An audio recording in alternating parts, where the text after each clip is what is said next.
بسم الله الرحمن الرحيم. باب ما جاء في الاستيصاء بمن يطلب العلم.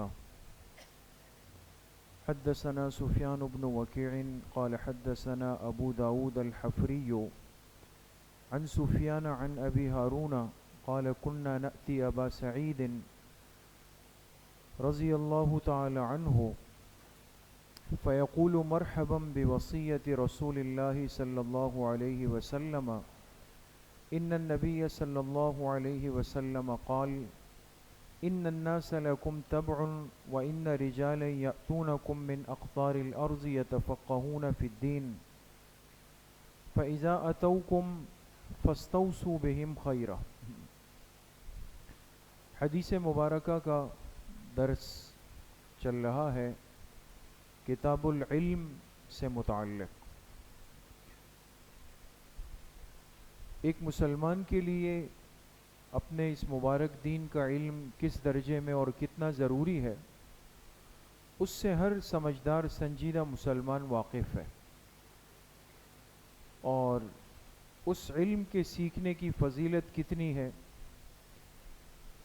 پھر جس کے پاس دین کا علم ہو وہ اگر علم کو بیان کرنے کے بجائے علم کو چھپائے، کتمان کرے، اس پر اللہ کی وعید اور پکڑ کتنی ہے. یہ سب باتیں پچھلی مجالس میں ہوئی. آج جو حدیث مبارکہ ہمارے سامنے ہے دوستو، وہ طلبہ علم سے متعلق ہے اور بڑی عجیب روایت ہے، شان والی روایت. طلبہ علم، وہ بچہ، وہ نوجوان، وہ شخص، وہ فرد، چاہے مرد ہو یا عورت ہو، اگر وہ اللہ کے دین کے اس علم کے لیے، علم نبوت کے لیے گھر سے نکلتا ہے، استاذ کے پاس آتا ہے، مکتب مدرسے میں بیٹھتا ہے، یہ طالب العلم کتنا قیمتی ہے، اللہ کو کتنا محبوب ہے. اور جناب نبی کریم صلی اللہ علیہ وسلم نے اس طالب علم کے لیے ایک وصیت فرمائی ہے. وصیت سمجھتے ہیں نا؟ ایک وصیت اس طالب علم کے حق میں فرمائی اور اپنی امت کے حوالے کی. اس حدیث مبارکہ کے اندر اس کا تذکرہ ہے. حضرت ابو سعید خدری رضی اللہ عنہ کی روایت ہے، فرماتے ہیں کہ جناب نبی کریم صلی اللہ علیہ وسلم نے فرمایا ان الناس لکم تبع، بے شک لوگ تمہارے پیچھے آئیں گے. تابع اس کو کہتے ہیں جو پیچھے آ رہا ہو. لوگ تمہارے پیچھے آئیں گے. وَإِنَّ رِجَالًا يَأْتُونَكُم مِّنْ أَقْطَارِ الْأَرْضِ، اور بے شک زمین کے کونے کونے سے لوگ تمہاری تلاش میں پہنچیں گے. کیوں آئیں گے؟ يَتَفَقَّهُونَ فِي الدِّينِ، دین کی فقاہت اور علم سیکھنے کے لیے آئیں گے. فَإِذَا أَتَوْكُمْ، لہذا جب وہ لوگ تمہارے پاس پہنچ جائیں، فَاسْتَوْصُوا بِهِمْ خَيْرًا، ان کے بارے میں میری طرف سے خیر کی نصیحت کو قبول کرو. ان آنے والوں کے ساتھ خیر کا سلوک کرنا، خیر کا معاملہ کرنا. یہی روایت کچھ الفاظ کے فرق کے ساتھ یہ بھی ہے کہ حضرت ابو سعید خدری رضی اللہ عنہ فرماتے ہیں کہ آپ علیہ الصلاۃ والسلام نے فرمایا یأتیکم رجال من قبل المشرق، تمہارے پاس مشرق سے یعنی دنیا کے کونوں سے لوگ آئیں گے، یتعلمون، علم حاصل کرنے کے لیے. فَإِذَا جَاءُوكُمْ، لہذا جب وہ تم تک پہنچ جائے تو فَاسْتَوْصُوا بِهِمْ خَيْرًا، ان کے ساتھ خیر کا معاملہ کرنے کی نصیحت قبول کر لو. قال، راوی کہتے ہیں فَكَانَ أَبُو سَعِيدٍ إِذَا رَآنَا، کہ جب بھی حضرت ابو سعید رضی اللہ عنہ، یہ تو صحابی ہیں، تو ان کے شاگرد کہتے ہیں کہ جب بھی ہمارے استاذ حضرت ابو سعید خدری رضی اللہ عنہ اذا رآنا، جب بھی ہمیں دیکھ لیتے تھے اپنے شاگردوں کو، قال، تو کہتے مرحبا بوصیت رسول اللہ صلی اللہ علیہ وسلم، خوش آمدید ہو اے بچوں، تم وہ لوگ ہو جن کے لیے اللہ کے رسول نے وصیت فرمائی۔ تو دونوں روایتوں کا تعلق دوستو دین کے حاصل کرنے والے طالب علم سے متعلق ہے، چونکہ علم انبیاء کی میراث ہے اور علم حاصل کرنے والے علماء انبیاء کے وارث ہیں، تو ہم سب جانتے ہیں اس کو۔ تو اس وراثت کا اہل بننے کے لیے بڑی محنت کرنی پڑتی ہے، وقت دینا پڑتا ہے، قربانی دینی پڑتی ہے، بہت ساری چیزوں سے مراحل سے گزرنا پڑتا ہے۔ دین کی طالب علمی اتنی آسان نہیں ہے دوستو، بہت مشکل ہے۔ ٹھیک ہے، اب ہمیں شہری ماحول میں بہت ساری چیزیں نظر آتی ہیں، راحتیں ہیں، اور وہ مجاہدات، وہ ریاضات، وہ مشقتیں جو پہلے تھی اور جن سے گزر کر ہمارے اکابر اور بزرگ بنے، وہ تو خیر بہرحال ایک الگ دنیا تھی کہ جن کو فاقوں سے گزرنا پڑتا اور سالوں اپنے گھروں سے دور ہوتے۔ لیکن اس کے باوجود بھی یہ بات یاد رکھیں کہ جو دین حاصل کرنے کے لیے ایک طالب علم اپنے گھر سے نکلتا ہے تو اس کو بہت کچھ برداشت کرنا پڑتا ہے، بہت کچھ سہنا پڑتا ہے، قربانی دینی پڑتی ہے، بڑے جذبات کو کچلنا پڑتا ہے، پھر خاص طور پہ ایک ایسے ماحول میں کہ جب ہر طرف خواہشات کے بازار گرم ہیں۔ آپ دیکھیں نا، ہم اپنے ماحول کو دیکھ لیں، ہمارے جو نوجوان بچے ہوتے ہیں، ساتھی ہوتے ہیں، یہ ایک لباس میں چل رہے ہوتے ہیں، ہر وقت کے ساتھ ایک فیشن ہوتا ہے، ایک ڈیزائن ہوتا ہے، بالوں کا اسٹائل الگ ہوتا ہے، کپڑوں کا الگ ہوتا ہے، گھومنے پھرنے کا الگ ہوتا ہے، یہ سب چیزیں ہوتی ہیں۔ اور انسان جس ماحول کا حصہ ہوتا ہے وہ چاہتا ہے میں بھی اسی طرح رہوں۔ لیکن ایک نوجوان کو، ایک بچے کو ماں باپ کہتے ہیں بھئی آپ کے لیے ہم نے نیت کی تھی، ہم نے اللہ سے مانگا تھا کہ آپ دین سیکھیں گے، حافظ بنیں گے، عالم بنیں گے، آپ دین کا کام کریں گے، آپ کو ہم وقف کریں گے، لہذا ہم آپ کو لے جاتے ہیں، آپ علم حاصل کریں۔ یہ نوجوان اور یہ بچے جب مدارس کے اندر آتے ہیں تو سب سے پہلی چیز جو ہوتی ہے کہ اس آنے والے بچے کو طالب علم کا حلیہ اختیار کروایا جاتا ہے۔ نہیں سمجھ میں آ رہی بات؟ اس کو طالب علم کا حلیہ دے دیا جاتا ہے، لہٰذا یہ پابند ہوتا ہے کہ یہ طالب علم والے کپڑے پہنے گا، کالر نہیں پہنے گا، یہ سفید ٹوپی پہنے گا، یہ بڑی مونچھیں نہیں رکھ سکتا، یہ انگریزی بال نہیں رکھ سکتا، یہ رنگین ٹوپی نہیں پہن سکتا۔ یہ ایک ترتیب کے اندر آئے گا۔ اب یہ الفاظ، یہ کلمات میں نے آپ کے سامنے بول تو دیے 30 سیکنڈ میں، لیکن آسان نہیں ہے دوست۔ جو بچے ایک ماحول میں سالوں سے چل رہے ہوتے ہیں اور پھر یہاں 5-6 گھنٹے گزار کے پھر جب اپنے خاندان میں جاتے ہیں، دیکھتے ہیں چچازاد، ماموزاد، پھپھیزاد، خالازاد سارے کزن بیٹھے ہوئے، وہ الگ انداز میں، اور یہ آج گئے تو ایک طالب علم بن کے، چھوٹے بال، ٹوپی ہے، وہ جا کے اس کو لگتا ہے وہ یہ میں کیا ہو گیا، سب چیزیں چلی گئی مجھ سے۔ یہ ایک بڑا مجاہدے کا وقت ہوتا ہے دوست۔ کتنے بچے روتے ہیں، ناراض ہوتے ہیں، ماں باپ سے کہتے ہیں ہم نہیں پڑھ سکتے، میں اس طرح نہیں چل سکتا ہوں۔ لیکن ان بچوں کو چلانا، ان پر محنت کرنا، ان کو سمجھانا، ان کو ترغیب دینا، ان کو اس ماحول کا حصہ بنانا، یہ ان اساتذہ کی وہ طویل قربانی ہوتی ہے کہ شاید جو ہماری نظروں سے اوجھل ہے۔ ہم نے مدارس کی اندر کی دنیا جنہوں نے دیکھی ہے ان سے پوچھیں، یہ صرف کتاب نہیں پڑھانی ہوتی کہ استاذ یہاں بیٹھ گیا تکیہ لگا کے، طالب علم سامنے بیٹھ گئے۔ 20 طلبہ ہے تو 20 طلبہ میں ہر ایک کا مزاج الگ ہے، گھرانے کا ماحول الگ ہے، سب چیزیں الگ ہیں، ہر ایک کو چلانا پڑتا ہے، سمجھانا پڑتا ہے۔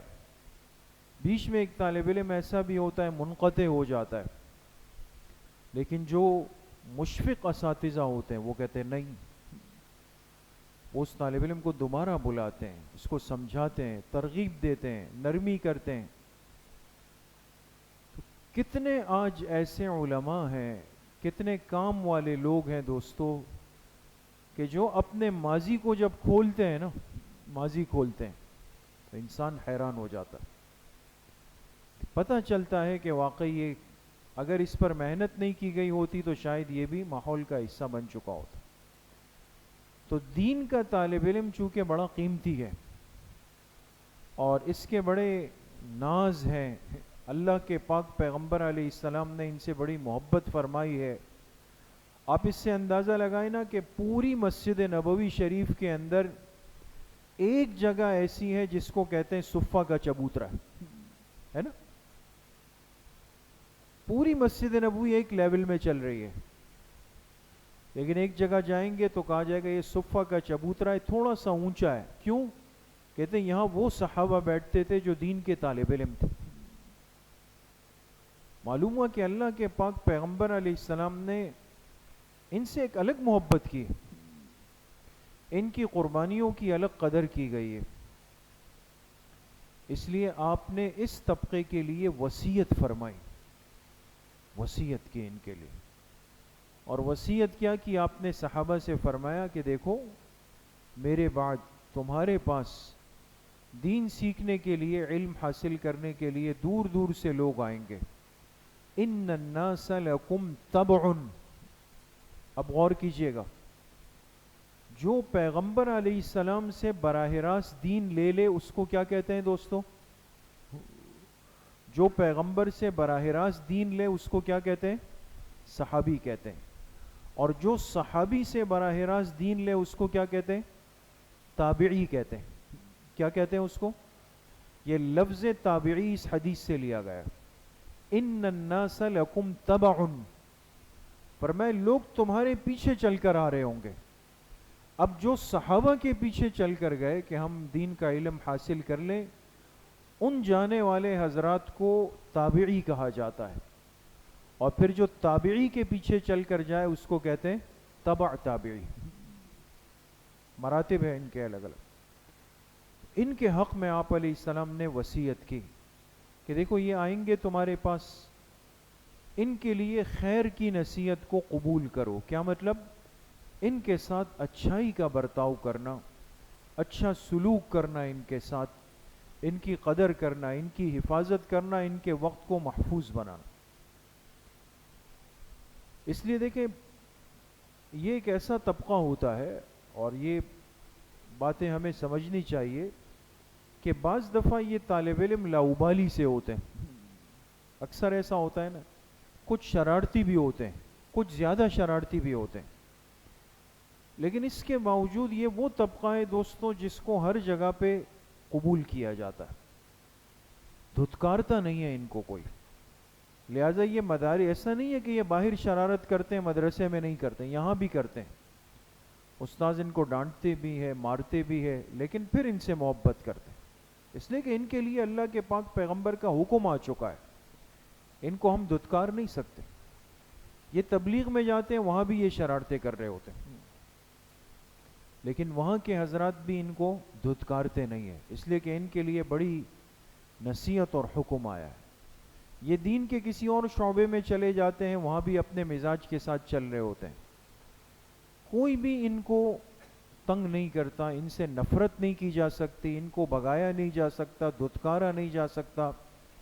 یہ طبقہ ہی ایسا ہے کہ جن کی جسم کی رگوں میں اللہ کے پاک پیغمبر کا علم گھوم رہا ہے دوست، وہ انوارات اندر گھوم رہے۔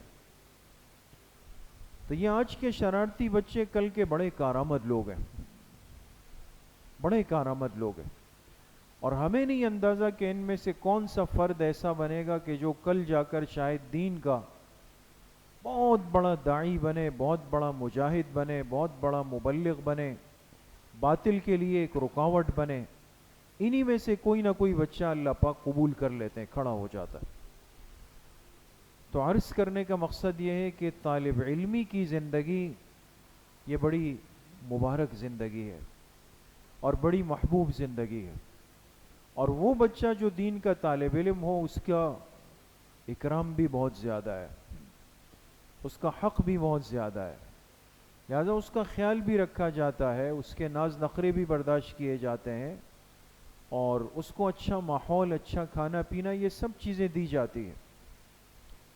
تو چونکہ اللہ ان سے راضی ہوتے ہیں، اور یہ جب اپنے گھر سے نکلتے ہیں تو حدیث پاک میں آتا ہے کہ ان الملائکۃ لتضع اجنحتها رضا لطالب العلم۔ دیکھیں یہ فضیلت عالم کے پاس بھی نہیں ہے، جو طالب علم کے پاس، یہ طالب علم جب گھر سے نکلتا ہے، فرمایا اللہ کے فرشتے اللہ کے حکم سے اس طالب علم کے پیروں کے نیچے اپنے پر بچھا دیتے، یہ ان پروں پہ پیر رکھ کے آ رہا ہوتا ہے، کیوں؟ رضا لطالب العلم، تاکہ یہ طالب علم راضی ہو جائے، یہ اللہ کو اتنا محبوب ہے۔ اور اللہ حکم دیتے ہیں کائنات کی ہر اس مخلوق کو، چاہے وہ پانی میں ہے، ہوا میں ہے، جنگلات میں ہے، وہ دین کے طالب علم کے لیے دعائیں مغفرت کے اندر لگے ہوئے ہوتے ہیں، وہ اس کے لیے دعا کر رہے ہوتے ہیں دوست۔ تو اس لیے عرض کرنے کا مقصد یہ ہے کہ دین کی طالب علمی ایک بہت بڑا عمل ہے، اور بجائے اس کے کہ بعض دفعہ ان کی کمزوریوں کو دیکھ کر ہمیں غصہ آ جاتا ہے، اس کا مسئلہ نہیں ہے، اپنی اولاد کی غلطی پر بھی غصہ آتا ہے انسان کو، اور آنا چاہیے۔ تو دوسرا بچہ غلطی کرے اس پہ بھی غصہ آئے گا، لیکن اس غصے کے اندر ہم اتنا آگے نہ جائیں کہ خدا نہ خواستہ کوئی تنفیر پیدا ہو جائے، دل کے اندر کوئی نفرت آ جائے، کوئی کراہیت آ جائے۔ بعض دفعہ ایسا ہوتا ہے، بعض کمزور قسم کے لوگ ہوتے ہیں، وہ پھر اتنا ناراض ہو جاتے ہیں کہ وہ اور سب چیزیں جو ہے نا، سارا قصور ان پر ڈال دیتے ہیں۔ ہمارے کراچی میں ایک بزرگ عالم ہے، وہ ایک جگہ بیان فرما رہے تھے، کہا ہماری مسجد میں طلبہ مغرب کے بعد تکرار کرتے ہیں، تکرار ریویژن کو کہا جاتا ہے، جو سبق کی دہرائی ہوتی ہے نا، تو یہ ہر مدرسے میں ایک نظام ہے کہ مغرب سے عشاء تک طالب علم آ کے اپنے روز کا سبق دہراتا ہے، پڑھتا ہے۔ تو اب جگہ کم تھی تو ہم نے طلبہ کو مسجد کی صفوں میں بٹھا دیا اور ان کو پابند کیا کہ بھئی آپ کیا کریں، جیسے عشاء کی اذان ہو جائے تو پھر اپنے بیگ، اپنی کتابیں، اپنی ڈیسک سے سمیٹ لیں تاکہ مسجد خالی ہو جائے، تاکہ نمازیوں کو تکلیف نہ ہو۔ لیکن وہ تو بچے ہیں، ظاہر سی بات ہے، کچھ نہ گڑ وہ ہے۔ تو ایک دن ایسا ہوا کہ وہ اذان ہو گئی، گپ شپ میں لگے ہوئے تھے، اور پھر جا کے وضو کے لیے چلے گئے، کسی کی کتابیں یہاں رہ گئی، کسی کی ڈیسک یہاں رہ گئی، کسی کی وہاں رہ گئی۔ تو ایک جیسے ہوتا ہے، ایک بزرگ نمازی تھے غصے والے مسجد میں، وہ آئے اور جو ان کی جگہ تھی بیٹھنے کی، دیکھا وہاں پر ایک تپائی رکھی ہوئی ہے، اس کے اوپر کتابیں رکھی ہوئی ہے، ٹھیک ہے، ایک غلط چیز تھی۔ تو وہ حضرت فرمانے لگے کہ وہ نمازی اتنا غصہ ہو گئے کہ غصے میں آ کر حدیث کی کتاب مشکات پڑی ہوئی تھی اس تپائی پر، وہ اٹھا کے زمین پر پھینک دی۔ تو عرض کرنے کا مقصد یہ ہے کہ ان چیزوں میں بہت احتیاط کی ضرورت ہے۔ تو یہ بچے تو ہمارا مستقبل ہے، اور مستقبل بھی دین والا مستقبل ہے، کہ جنہوں نے کل چل کر انہی مسجدوں، ممبر و محراب کو سنبھالنا ہے، دین کے سارے کاموں کو سنبھالنا ہے، تو ان کی کمزوریوں کو، ان کی شرارتوں کو ہم اصلاح کے ساتھ نظر انداز کرتے رہیں۔ یہ نہیں ہے کہ ان کی کمزوریوں اور غلطیوں کو ہم صحیح کہیں گے۔ ان کی جو پٹائی ان کے اساتذہ کرتے ہیں نا، وہ میں اور آپ سوچ بھی نہیں سکتے، خوب پٹائی ہوتی ہے ان کی، یہ کئی کئی گھنٹوں کھڑے رہتے ہیں، مرغا بنتے ہیں، سب کچھ ہوتا ہے، لیکن اللہ کی شان دیکھیں کہ ان کے دل میں اپنے استاذ کا، بڑوں کا ادب احترام ہوتا ہے، وقت گزار رہے ہوتے ہیں، 8 سال 10 سال دے کر پھر فارغ ہو کے چلے جاتے، لیکن اس کے باوجود بھی یہ عالم، مفتی، یہ کچھ بھی بن جائے، اگر اس کے استاد زندہ ہوتے ہیں تو یہ طالب علم پھر بھی اس کے سامنے آنکھیں نہیں اٹھا سکتا، پھر بھی ان کو اپنے استاذ کہتے ہیں، ان کا ادب اور احترام کرتے ہیں. تو یہ ایک بہت بڑی نعمت ہے ہمارے اس معاشرے اور ماحول کے اندر. تو بہرحال جو حدیث پاک کا اصل مقصود ہے، آخری بات، کہ آپ علیہ السلام نے اس طبقے کے لیے ایک نصیحت ہمارے حوالے کی ہے، فَاسْتَوْصُوا بِهِمْ خَيْرًا، کہ میں تمہیں نصیحت کرتا ہوں کہ ان کے ساتھ خیر والا معاملہ کرنا، برائی والا نہیں. اللہ کریم مجھے بھی آپ سب کو صحیح عمل کی توفیق نصیب فرمائے. الحمدللہ رب العالمین والصلاة والسلام.